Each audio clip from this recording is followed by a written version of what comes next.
What evil lurks in the hearts of men about to mash their foot down on 900 horsepower for 100 kilometers? Let's find out down on pit road with Carter Alsop. We're here on the starting grid with pole sitter Steve Kinzer. We want to have a few words on his thoughts before he goes out. Steve, last year you took the record here. Do you think you can break your record again?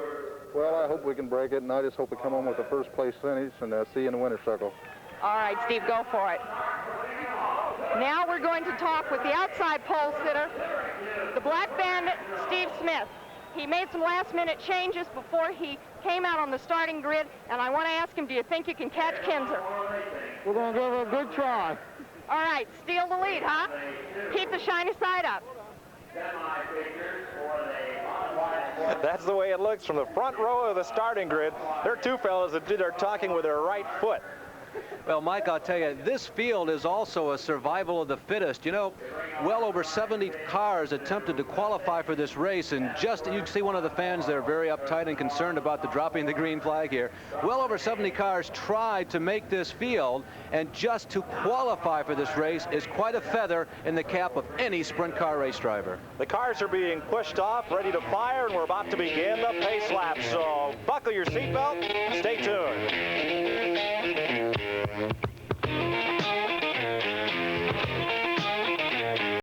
Pace car has the field under tow for the start of the Syracuse Super Nationals A feature. Steve Kinzer is the pole sitter out of Bloomington, Indiana. You heard his thoughts a moment ago as he tries to turn the double and win this race for 2 years in a row.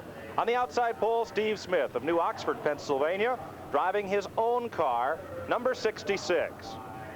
On the second row would be Doug Wolfgang out of Sioux Falls, South Dakota, number 4, and Danny Smith driving 18 of Hendersonville, Tennessee. Mike, all of the veterans on the World of Outlaws circuit have risen to the front in this one, with possible exception of Smith. He's not a regular.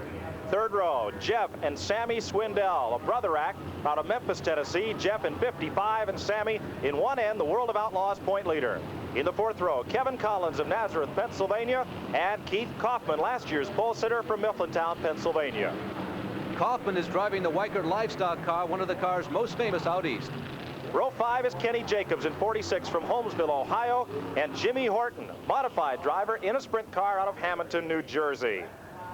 In the sixth row, we'll be watching Kramer Williamson and car number 1 from Palmyra, Pennsylvania, Johnny Beaver from Zelenople, Pennsylvania. In row number 7 will be Scott Tobias and Van May, Pennsylvania drivers. In the eighth row, keep an eye on Smokey Snellbaker to move up from Dover, Pennsylvania, and Rodney Payne.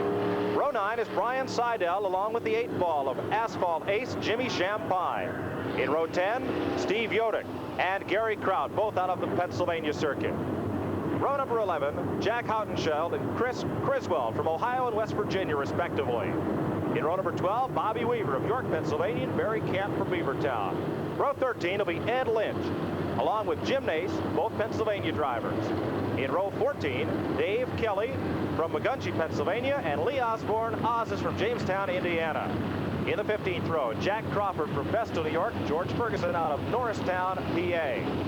In row 16, Bobby Allen, the B-main winner, along with runner-up Brad Doty. In row 17, Scott Osherman, the third-place finisher, with Randy Ford.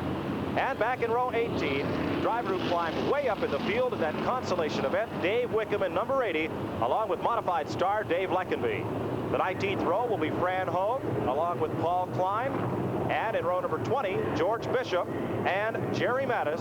And added to the field, a guaranteed starter, Buck Buckley out of Kennett Square, Pennsylvania, who won a guaranteed spot earlier in the season. The two biggest winners in the 1981 World of Outlaws circuit, Sammy Swindell, originally out of Arkansas, now making his home in Memphis, Tennessee. 28 World of Outlaw feature victories to his credit so far this year, and that ties him for the most wins ever in a single season by a World of Outlaw driver. That mark was set a year ago by Steve Kinzer. The second biggest winner this year, Doug Howell's machine with Doug Wolfgang behind the wheel. Wolfgang has won 18 times. What you're watching is typical of World of Outlaws competition. They come across on that pace lap 4 cars wide down into turn number 1. The starter is giving them a double up sign, and he will go to the starter stand and display the green perhaps next time by. CRC Super Series safety car at the head of the field. Steve Kinser, the pole sitter, at the front, along with Steve Smith. Larry, who would you say has the edge on the jump? Well, Mike, I'll tell you, you really have to look at that white number 11 that's just to the middle of your screen right now. The car is white with red numbers. That's Steve Kinser, hometown Bloomington, Indiana. Steve really made his way to the sprint car scene about 5 years ago. And for the first season and a half that he was a competitor on this very competitive circuit, he took a back seat primarily to the Eastern Pennsylvania drivers. They were the best at the time, headed by names like Kenny Weld and Jan Opperman. Well, things have changed over the last half-decade, and Steve Kinser has become the man to beat. And a lot of the Easterners, by the way, who don't travel, are here today. They'd like to beat Steve. Look at this display, 4 cars wide, and the crowd loves it. They are going wild as the white flag comes down, signifying the start next time by. These cars have limited fuel capacity, so in order to run the 100 kilometers or 63 laps around the mile track, the race will be red flagged at 40 laps. The cars will pull into the pits for a mandatory stop to refuel. Then they will run the final 23 green flag laps to the checker to decide the winner.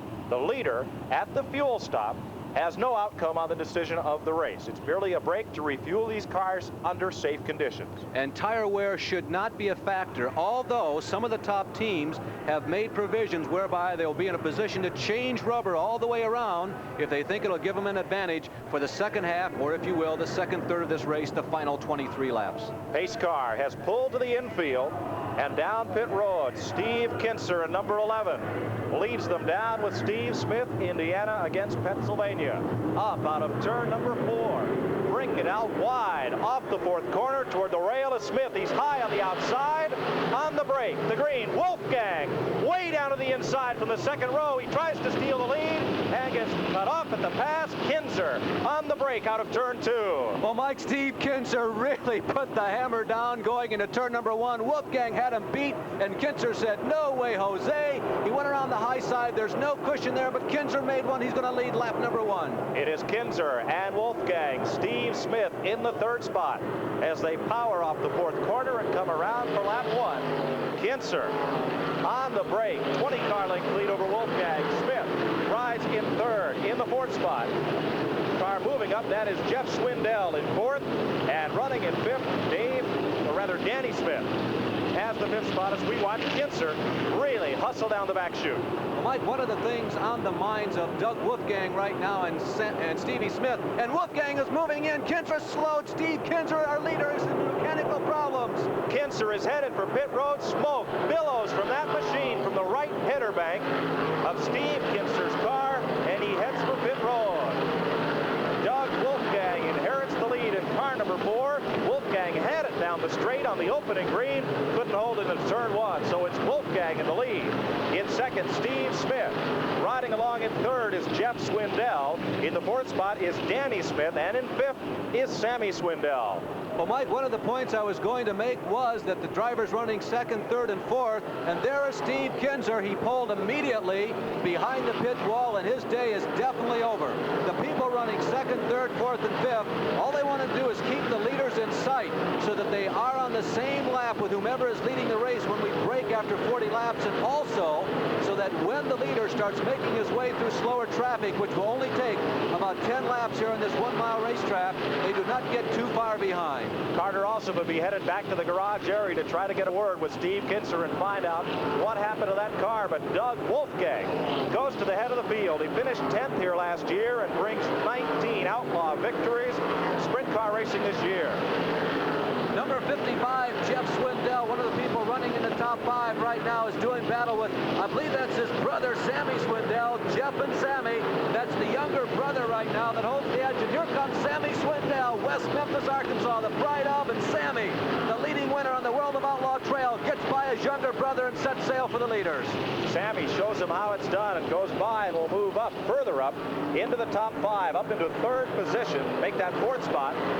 Boy, for Sammy Swindell, and Danny Smith, who was running in fourth, has also gone to the garage area. That'll move Sammy Swindell up into the third spot. Well, a tough break for Danny Smith. It's been a long season. That team, the Gambler chassis, it's the factory team car. They've been very fast all year long and beset by just a bevy of mechanical problems.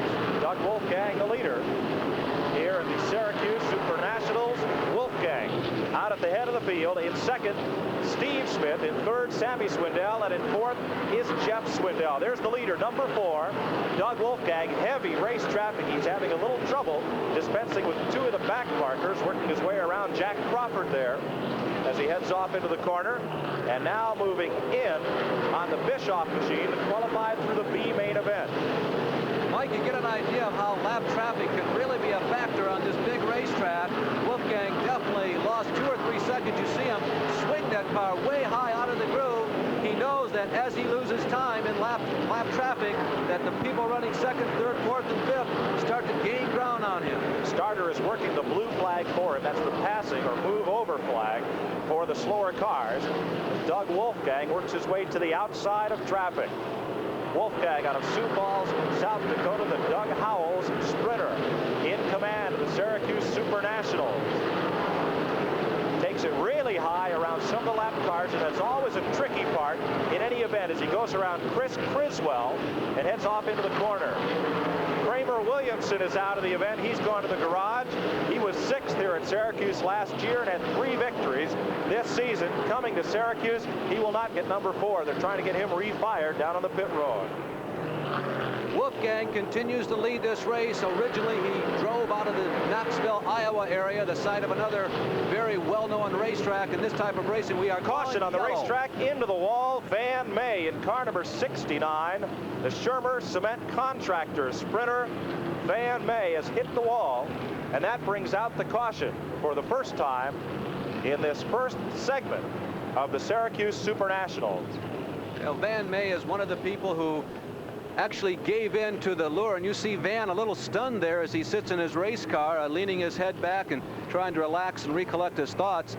May succumb to the lure of Eastern Pennsylvania sprint car racing. His home was originally El Paso, Texas.